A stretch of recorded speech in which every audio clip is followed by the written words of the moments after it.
politique fait donc la une en ce dimanche, à 6 semaines du premier tour des territoriales.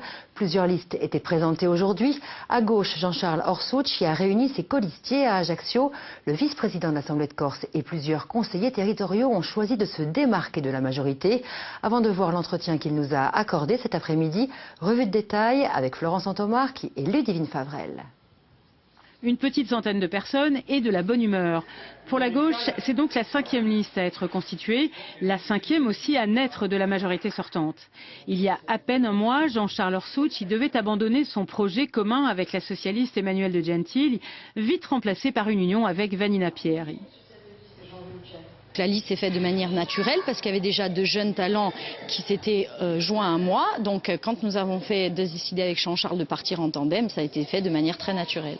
Oui, mais du coup, la liste se retrouve très naturellement sudiste.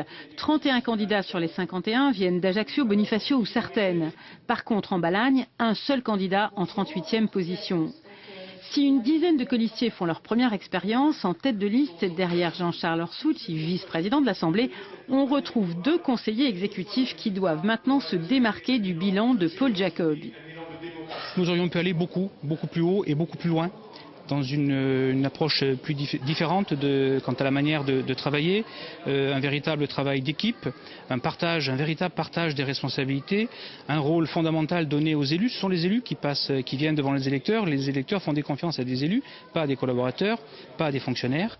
Critique de la méthode donc, et appel à une refondation de la gauche insulaire, sans préciser vraiment sur quelle base sociale. Ce sera en tout cas une gauche autonomiste, un caractère que vient renforcer la présence en 7e position d'un ancien du PNC. J'ai repris ma liberté donc il y a 2 mois, en quittant le PNC. Puis comme Jean-Charles Orsucci se définit comme un nationaliste, un autonomiste de gauche, ça ne me pose aucun problème pour partir sur cette liste à ses côtés. Le prochain rendez-vous dévoilera les détails du programme qui devra d'abord faire la différence à gauche.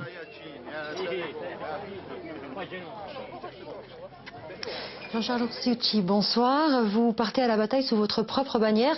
C'est donc que vous ne vous reconnaissez pas dans la démarche de la majorité territoriale. Vous êtes pourtant co-responsable de son bilan. Qu'est-ce que vous contestez dans la gestion de Paul Jacobi ? Il ne faut pas s'arrêter à la contestation de la démarche de Paul Jacob. On a voulu faire entendre notre voix à gauche au premier tour de cette élection parce que nous avons nos propres valeurs. Avec Vanina Pieri et nos colistiers, on a souhaité être présents parce que, voilà, je le répète, on est clairement positionné à gauche. Ce n'est pas le cas de toutes les listes qui sont annoncées comme telles. Nous avons voulu aussi faire valoir notre volonté de défendre l'identité insulaire, la culture, le patrimoine. Et peut-être en relation avec votre question, sur la gouvernance, nous avons une volonté d'avoir quelque chose de beaucoup plus collégial, de beaucoup plus transparent. C'est pour ça que nous avons décidé d'aller à cette élection territoriale.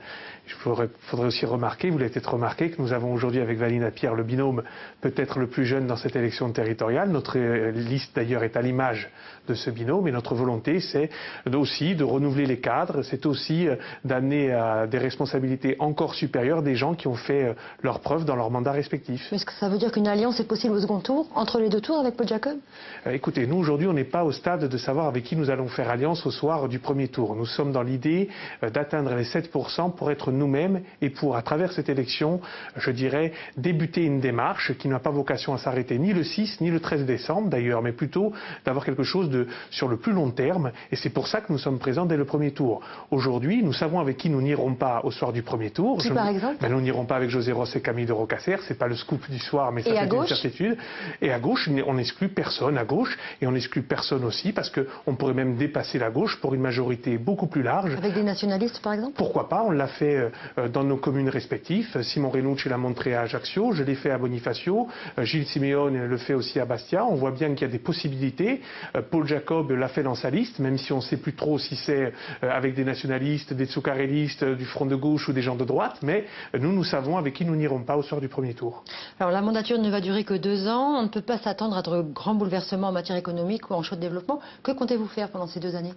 Je crois qu'il ne faut pas voir les choses comme ça non plus. Il n'y a pas de baguette miracle à l'Assemblée de Corse. Par contre, il y a des décisions qui peuvent être prises. Certaines ont déjà été prises dans le précédent mandat, dont je suis comptable aussi, et qui vont dans le bon sens. Il y a bien sûr la collectivité unique à travailler, mais évidemment, nous le savons tous, il y a le développement économique que nous devons mettre au cœur de nos choix futurs, en abandonnant sûrement le saupoudrage, qui n'est pas une bonne politique pour la Corse, mais en allant plutôt vers des choix stratégiques importants sur le transport maritime, sur l'aérien, sur la formation des jeunes. Ça, c'est aussi un choix que nous devons faire très rapidement pour que, dans l'avenir, parce qu'on sait qu'une décision prise à l'Assemblée de Corse, ça s'inscrit dans le long terme, et tels sont nos objectifs, nous inscrire dans le long terme. Merci d'avoir accepté notre invitation.